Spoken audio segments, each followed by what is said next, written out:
नमस्कार दर्शकों, मैं हूं सलमान खान और आप देख रहे हैं भारत तक 24। जनपद फर्रुखाबाद आज से गठबंधन प्रत्याशी समाजवादी पार्टी से डॉक्टर नवल किशोर शाह ने विधानसभा भोजपुर के थाना कमालगंज में पार्टी कार्यालय का बुलबुल कोल्ड स्टोरेज में उद्घाटन किया। वहीं पर मौजूद रहे अरशद जमाल सिद्दीकी, जिला अध्यक्ष चंद्रपाल सिंह यादव, सपा नेता आसिफ खान, पूर्व प्रधान कैटा नरेंद्र सिंह यादव व जुनैद सिद्दीकी और इमरान सिद्दीकी अन्य कार्यकर्ताओं मौजूद रहे। डॉक्टर नवल किशोर शाह ने कहा है कि सांसद बनूंगा तो फर्रुखाबाद में कैंसर का हॉस्पिटल और चिप्स की फैक्ट्री लगवाने का काम किया जाएगा और जाम की समस्या से निजात दिलाया जाएगा। जनपद फर्रुखाबाद से इस वक्त की बड़ी खबर। अगर आपने मेरे चैनल को सब्सक्राइब नहीं किया तो चैनल को सब्सक्राइब करें, लाइक करें, शेयर करना ना भूलें। आज कार्यालय का उद्घाटन हुआ था भोजपुर विधानसभा में। ऐसे में खुर्शीद साहब, सलमान साहब नजर नहीं आए, क्या कुछ रहा है उनका व्यस्तता, कैसी व्यस्तता है उनकी? सबसे पहले तो मैं पत्रकार साथियों को बहुत बहुत धन्यवाद देता हूं कि आज हमारे भोजपुर विधानसभा के कमालगंज के चुनावी कार्यालय के उद्घाटन पर आप सभी आने का काम किया है। मैं उस मौके पर तो यही कहना चाहूँगा कि आज सभी इंडिया गठबंधन के सारे यहाँ पर पदाधिकारी हैं। चाहे बात कांग्रेस की जाए, आम आदमी पार्टी की जाए, जन अधिकार पार्टी के किया जाए, महानदल, सीपीआई और सीपीआईएम के समस्त सम्मानित कार्यकर्ता इस मंच पर मौजूद हैं। हम ये कहना चाहेंगे कि आज फर्रुखाबाद की जो समस्याएं हैं, उन समस्याओं से बेहतर ये समस्याओं को तो आप लोग बहुत दिनों से उठाने का काम कर रहे हो, लेकिन हम कह सकते हैं कि इंडिया गठबंधन के डॉक्टर नवल किशोर प्रत्याशी है, उसको सभी समर्थन देने का काम कर रहे हैं और समर्थन के साथ हम लोग भारी बहुमत से विजयी होने का भी यहाँ से काम करेंगे। डॉक्टर साहब, प्रश्न ये था कि आखिर सलमान साहब क्यों नहीं नजर आए, इतनी व्यस्तता क्यों, जो उद्घाटन के लिए भी समय नहीं निकाल पाए? इसका जवाब मुझे लग रहा है कि आप पत्रकार साथी हैं, उन्हीं से ज्यादा उन्हीं के घर पर चले जाना और पूछ लेना तो बेहतर होगा। लेकिन वो बेशक बहुत बड़े पदाधिकारी हैं, लेकिन बाकी बहुत सारे पदाधिकारी यहाँ पर, भाई जीसान जी जो जिला महासचिव हैं, इसके अलावा बहुत सारे इंडियन कांग्रेस के यहाँ पर पदाधिकारी आए हैं। क्या सर इनविटेशन दिया गया था? क्या सर इनविटेशन दिया गया था क्या कार्यालय उद्घाटन का सलमान साहब को? कार्यालय उद्घाटन का इनविटेशन तो उनको दिया गया था और वो अपनी कोई पर्सनल व्यक्तिगत व्यस्तता रही है।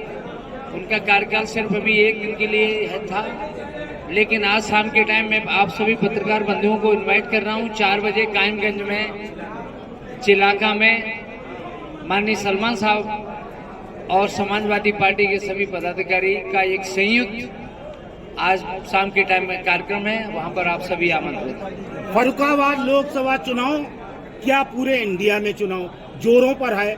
इस बीच आपकी डोर टू डोर जो कैंपेन चल रही है, मेन क्या मुद्दे रहेंगे, क्या मुद्दे लेके जनता के बीच आप जा रहे हैं? पत्रकार साथियों, बात मुद्दों की अगर करूं तो मैं कह सकता हूं कि मैं जिस शिक्षा के दम पर यहाँ पर आया हूं, हमारा सबसे बड़ा मुद्दा है better education, better transportation, better health system. ये सारे मुद्दे हमारे प्रायोरिटी पे रहेंगे। और सबसे बड़ा मुद्दा मैं कह सकता हूं कि यहाँ पर हेल्थ सिस्टम का है। मैं कह सकता हूं कि मैं तो सर्जिकल ऑन्कोलॉजी का डॉक्टर हूं, मैं कैंसर सर्जरी का डॉक्टर हूं, लेकिन फर्रुखाबाद में अगर भगवान न करे आपके किसी परिचित को या किसी जानने वाले को अगर सोचो मायोकार्डियल इन्फेक्शन हो गया, हार्ट अटैक हो गया, तो मैं कह सकता हूं कि वो कानपुर तक नहीं पहुंच पाएगा, सिवाय एक ही उम्मीद कि वो बच नहीं सकता, इसके अलावा कुछ उम्मीद नहीं हो सकती। तो हम चाहते हैं कि सबसे पहले कम से कम एक हेल्थ सिस्टम यहाँ पर बने, अच्छा बेटर ट्रांसपोर्टेशन की बात की जाए तो आप देख सकते हो कि फर्रुखाबाद में शहर में चले जाना, स्टेशन से अगर कचहरी तक पहुँचने का टाइम कम से कम 2 घंटे न लग जाए तो मैं कह सकता हूं कि आप 2 घंटे से कम 2 घंटे में नहीं पहुंच सकते। तीसरी बात, सबसे बड़ी बात मैं कहना चाहूंगा, फर्रुखाबाद में 4 विधायक भारतीय जनता पार्टी के और एक सांसद भारतीय जनता पार्टी के, प्रदेश और देश में सरकार भारतीय जनता पार्टी की, गंगा एक्सप्रेस वे जो उम्मीद की किरण थी, विकास की किरण थी। हमने गंगा के उस पार हमने बहुत भयानक दृश्य देखे। पता नहीं जब से माँ गंगे यहाँ पर आई होंगी तब से यहाँ बाढ़ की समस्या रही होगी, और हमने और आपने अपनों को, जानवरों को, फसलों को खोने का काम किया है। हम कह सकते हैं कि 4 विधायक और 1 सांसद होने के बावजूद भी गंगा एक्सप्रेसवे को रोकने में असमर्थ रहे। इसलिए फर्रुखाबाद की जनता अपने आप को असहज महसूस कर रही है। रही बात जहां पर आप अभी खड़े हुए हैं, ये कोल्ड स्टोर आदरणीय अरशद भाई जी का है, बुलबुल कोल्ड स्टोर है। सोचो, आलू की पैदावार फर्रुखाबाद में सबसे ज्यादा होती है। प्रदेश में अगर बात की जाए तो सबसे बड़ा आलू का उत्पादन फर्रुखाबाद में होता है, और फर्रुखाबाद में आज तक आलू की प्रोसेसिंग के लिए ना तो कोई इंडस्ट्री का डेवलपमेंट हुआ। आलू की प्रोसेसिंग से बहुत सारी मेडिसिन बनाई जा सकती थी, उनके लिए भी आज तक कोई स्थापना यहाँ पर नहीं हुई। और रही बात मुद्दों की, मैं कहना चाहूंगा अभी चुनाव हो रहा है, ये लोकसभा का आम चुनाव, सबसे ज्यादा इस चुनाव में शिक्षकों का योगदान रहता है, और शिक्षकों को भी और राज्य के अन्य कर्मचारियों को भी भारतीय जनता पार्टी की सरकार में शिक्षा मित्रों को सोचो, पहले 40,000 रुपए मानदेय मिला करता था, 10,000 मानदेय भारतीय जनता पार्टी के लोगों ने कर उनको उनका मान और सम्मान घटाने का काम किया है। ओल्ड पेंशन स्कीम की बात हो, प्रदेश में जो राज्य कर्मचारी थे, ओल्ड पेंशन स्कीम हुआ करती थी, उसको खत्म कर ये वक्त है संविधान को बचाने का। आज ये मंच सजा है तो सिर्फ संविधान की वजह से, आज ये अध्यक्ष जी है तो संविधान की वजह से, आज ये प्रत्याशी है, डॉक्टर है, सर्जन है तो सिर्फ संविधान की वजह से, डॉक्टर बाबा भीमराव अम्बेडकर की वजह से। आज प्रदेश अध्यक्ष जी हमारी शोभा बढ़ा रहे हैं मंच के तो सिर्फ संविधान की वजह से। और आज अभी चूक हो गई और आप चुनाव आपके हाथ से निकल गया तो आपकी सरकार निकल जाएगी, आपका संविधान आपकी सरकार से बचेगा। और सरकार जब बनेगी जब हमारा सांसद बनेगा, और सांसद जब बनेगा जब आप मेहनत करेंगे, जब आप हर व्यक्ति तक अपनी मेहनत पर, अभी तक अपने दम पर जब हजारों लोगों की मदद करने का काम कर सकते हैं, तो आप सोचिए अब तो उनको पूरे फर्रुखाबाद के लोकसभा की जिम्मेदारी दी गई है। तो आप सोचिए जब उनको आप सांसद बनाएंगे तो फर्रुखाबाद के लिए वो क्या क्या काम कर सकते हैं, ये आप सब लोग अच्छे से जानते हैं।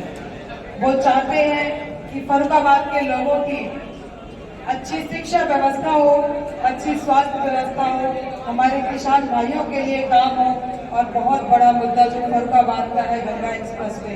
क्योंकि जब मुझे याद है, जब बाढ़ आती है, जब बरसात होती है तो गांव के गांव पानी में डूब जाते हैं। और पिछली साल डॉक्टर साहब ने नाव से चल चलकर, और यहाँ तक कि गर्दन तक पानी था, उस पानी में जाकर उन्होंने तमाम बेसहारा लोग जो सड़कों पे अपना टेंट लगा के रहने के लिए मजबूर थे, उन सब लोगों की मदद करने का काम किया, उनको राशन पहुंचाने का काम किया। तो मैं आप लोगों से बस यही निवेदन करना चाहती हूँ कि हम सभी कार्यकर्ताओं का मान और सम्मान तभी आगे बढ़ेगा, तभी आगे होगा जब हमारी सीट निकलेगी, हमारी पार्टी के लोग जीतेंगे। इसलिए आप सबसे ये निवेदन है कि चुनाव बहुत पास में है, और आप सब लोगों को खास ये ध्यान रखना है कि आज के समय में आज की जो सरकार है वो हर तरह से क्योंकि बौखला चुकी है, क्योंकि उनको भी पता है कि फर्रुखाबाद के लोगों ने तय कर लिया है कि इस बार वो डॉक्टर नवल किशोर साहब को जिताएंगे। और ये चुनाव जनता लड़ रही है डॉक्टर साहब के साथ साथ, मैं ये भी आपको बता दूं। तो इसलिए कोई भी बहुत सारी चीजें आएगी आने वाले समय में, बहुत सारे षड्यंत्र भी रचे जाएंगे, मुझे ये भी पता है, और अभी भी कोशिश भी चल रही है। और आपको ये भी बता दूं कि भाजपा के लोगों ने टीमें बिठा रखी है, 20-20 लोगों की टीमें बिठा रखी है, ताकि डॉक्टर नवल किशोर शाक्य जी का नाम हम कैसे खराब कर सके, कैसे चीजें खराब कर सके ढूंढने के लिए। लेकिन बड़ी दिक्कत की बात यह है कि उनको कुछ मिल नहीं पा रहा है। इसलिए आप लोगों से मेरी खास अपील है कि जितने भी समाजवादी साथी और जितने भी गठबंधन के साथी हैं, आप सब लोगों से मेरा निवेदन है कि हम कोई भी मौका भाजपा को ऐसा ना दे जिसको वो मुद्दा बनाकर और अपनी राजनीति करने का काम करें। तो बस इन्हीं शब्दों के साथ मैं यही कहना चाहूंगी।